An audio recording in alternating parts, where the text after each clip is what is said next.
Hello everyone, this is Abhishek Babbar, and in this video we will learn how to detect a cycle in an undirected graph. So basically, when does an undirected graph contain cycle? It is very simple problem. If we can visit a node from more than one paths, we can say that that graph contains a cycle. So basically, if I can visit any node via more than one paths, I can say that this graph contains a cycle. Okay, so we will consider a very simple example. Let us consider this graph and I start my DFS from node 0, source vertex 0. So from 0 I can visit 1, from 1 I can visit 2, from 2 I can visit 3, from 3 I can visit 4, from 4 I can visit 1. But यहाँ पे problem क्या है? 1 is already visited and I have discovered 1 via 0 and I am also discovering 1 via 4. So basically this vertex 1, this is discovered via more than one paths, that is via 0 and also via 4. So I can conclude that this graph contains a cycle because this node 1, this vertex 1, it is visited via more than one paths. So थोड़ा सा और अच्छे से illustrate करता हूँ मैं. Suppose I am starting my DFS from vertex 0. So I will mark 0 as visited. And what are the neighbors of 0? Neighbors of 0 are 1. So I will mark 1 as visited. और यहाँ पे मैं एक वेरिएबल एक्स्ट्रा और लूँगा, that is parent. What does that parent variable tells? It tells us that if for suppose for 1 the parent is 0. 1 का parent 0 का क्या मतलब है? It means that 1 is discovered via 0. Okay, simple. So from 1 I can visit 2 and 4. दो options है. Suppose I am visiting 2. So I will mark 2 as visited and mark the parent of 2 as 1. 2 का parent 1 मतलब 2 is discovered through 1. तो basically अब कहानी यहाँ पे थोड़ी अच्छी होती है कि 2 के नेबर्स क्या हैं, 3 और 1, बट 1 इज ऑलरेडी विजिटेड. सो क्या ये 2 एंड 1 वाली जो एज है ये साइकिल बना सकती है? Answer is no.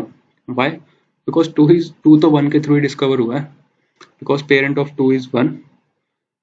So this edge can not make a cycle. So now 3 is unvisited, so I will visit 3. I will mark 3 as visited and I will mark the parent of 3 as 2. अब 3 के neighbours क्या हैं? 2 and 4. Oh, but 2 is already visited. But क्या 2 and 3 वाली as cycle बना सकती है? No. क्यों? क्योंकि 3 को तो 2 ने डिस्कवर करा है, तो ये सिंगल एज थोड़ी साइकिल बना सकती है. So बेसिकली 3 का पेरेंट है 2. 3 को तो मैंने 2 के थ्रू ही डिस्कवर करा था. So this edge between 2 and 3 cannot lead to a cycle. So I will visit 4. So I will mark 4 as visited and mark the parent of 4 as 3. अब यहाँ पे कहानी थोड़ी मजेदार आती है. 4 के नेबर्स क्या है? 1 and 3 और दोनों के दोनों विजिटेड हैं. So basically अब क्या दिक्कत है यहाँ पे? 1 is visited but parent of 4 is 3. Basically इसका क्या मतलब है कि 4 तो 3 के थ्रू डिस्कवर हुआ था. एक 4 का नेबर है 1, वो भी विजिटेड है, बट 4 का पेरेंट 3 है. 4 बोल रहा है भाई मैं तो 3 के थ्रू डिस्कवर हुआ था, तुम कौन हो? वो is 1. 4 is asking to 1, who are you? So basically it means that 4 can be discovered via more than one paths. First one is via 3 and another one is via 1. So basically हम कर क्या रहे हैं? हर step पे हम check कर रहे हैं कि अगर मेरा कोई नेबर विजिटेड है तो वो मेरा पेरेंट होना चाहिए, कोई दिक्कत नहीं है. बट अगर वो नोड मेरा पेरेंट नहीं है तो इसका मतलब दिक्कत है, इसका मतलब साइकिल है. It's very simple. So for any vertex v दो केसेस आते हैं. अगर उसका नेबर विजिटेड है और उसका नेबर विजिटेड नहीं है. अगर उसका नेबर विजिटेड नहीं है तो सिंपली विजिटेड. अगर उसका नेबर विजिटेड है, now we have to check two cases कि वो नेबर मेरा पेरेंट होना चाहिए. अगर वो नेबर मेरा पेरेंट है तो simply proceed, simply discard that edge, we will not consider that. But अगर वो नेबर मेरा पेरेंट नहीं है, that neighbor is not my parent, so it means that the graph contains a cycle.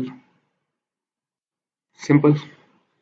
तो basically मैं क्या कर रहा हूँ कि मैं कुछ नहीं कर रहा, मैं हर नोड पे जा रहा हूँ DFS लगाते हुए और नेबर को चेक कर रहा हूँ कि वो विजिटेड है या नहीं है. If it is visited that should be my parent for no cycle. But अगर वो नोड विजिटेड भी है और वो मेरा पेरेंट भी नहीं है, इट मीन्स क्या कि वो नोड भी मुझे डिस्कवर कर सकती है. So it's very simple, just iterate through neighbors and check if that neighbor is visited. If it is visited, that should be my parent, and if it is not my parent, that means there is a cycle in my graph. And if that neighbor is not visited, we will continue our DFS and process will continue further, and through this process we can detect whether there is a cycle or not. So we will go through some code now. So I have already built a graph. I need to build a function.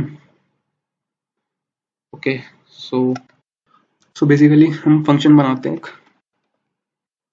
Public Boolean is, simple रख लेते हैं, is cycle. Okay, और एक visited array लेते हैं equals to new. इसका size क्या होगा, जो ग्राफ का साइज होगा. ओके, लेट अस सपोज हम 0 से स्टार्ट कर रहे हैं, तो इसको इनिशियली 1 मार्क कर दिया और एक फंक्शन बना लेते हैं, हेल्पर फंक्शन, जो हमें रिटर्न करेगा कि साइकिल है या नहीं. थोड़ा आसान हो जाएगा. सो रिटर्न साइकिल हेल्पर. ओके, इसमें सोर्स भेज देते हैं 0 और पेरेंट इनिशियली 0 का -1 होगा और ये विजिटेड एरे का ऐसा भेज दिया. Okay, so public Boolean cycle helper int source and int parent and int visited array. Okay, so what I need to do is I will visit through all the neighbors of source for int neighbor in all adj, that is graph dot get source. ये basically मुझे जो source node है इसके सारे neighbours ला के देगा और इस पे आइटरेट करेगा. अब मुझे क्या चेक करना है कि अगर ये नेबर पहले से विजिटेड है तो इसकी वैल्यू 1 होगी. और एक और चीज चेक करनी है, अगर विजिटेड है और ये जो नेबर है ये पेरेंट के बराबर नहीं है, तो it means the graph contains a cycle. I will return simply true.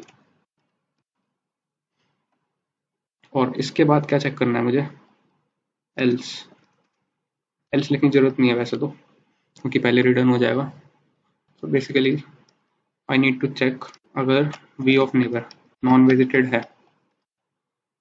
तो क्या करो, सिंपल DFS लगा दो. उससे पहले एक काम करना चाहिए हमें कि इसको मार्क कर दो 1. अब रिकर्जन लगा दो वापस इसके नेबर्स के लिए. बेसिकली DFS को दोबारा कॉल कर दो. सो साइकिल हेल्पर सोर्स हो जाएगा इसके लिए नेबर, पेरेंट हो जाएगा इसके लिए सोर्स, और विजिटेड एरे ऐसे का ऐसे भेज दिया. गुड. ओके, सो बेसिकली एक आंसर आएगा मेरा, बूलियन में स्टोर करा लेते हैं बूलियन आंसर. और अगर ये आंसर ट्रू है, इसको थोड़ा अच्छा वेरिएबल का नाम देते हैं, आंसर को थोड़ा अच्छा सा नाम देते हैं found cycle. Okay, if found cycle is true, it mean cycle मिल जाएगा, तो I will return simply true. Okay, else मुझे साइकिल नहीं मिला, I will return false. Simple. I think this code should work. Let us check. ये मैंने graph बनाया 0 1 0 3 1 2 2 3 3 4 4 1. सो हम अपना ग्राफ बना लेते हैं. सो बेसिकली मैंने ग्राफ बना लिया. अब रन करके देखते हैं इसको. रन करके देखते हैं. जी dot.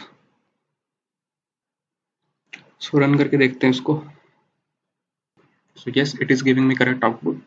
This graph contains a cycle. Suppose अब मैं एज हटा देता हूँ. ये 1 से 4 वाला. 1 से 4 वाला ये रहा. तो अब इसको फॉल्स रिटर्न करना चाहिए. Yes, false. It is returning me correct output. So this was all about cycle detection. Hope you will like the video. Thank you for watching.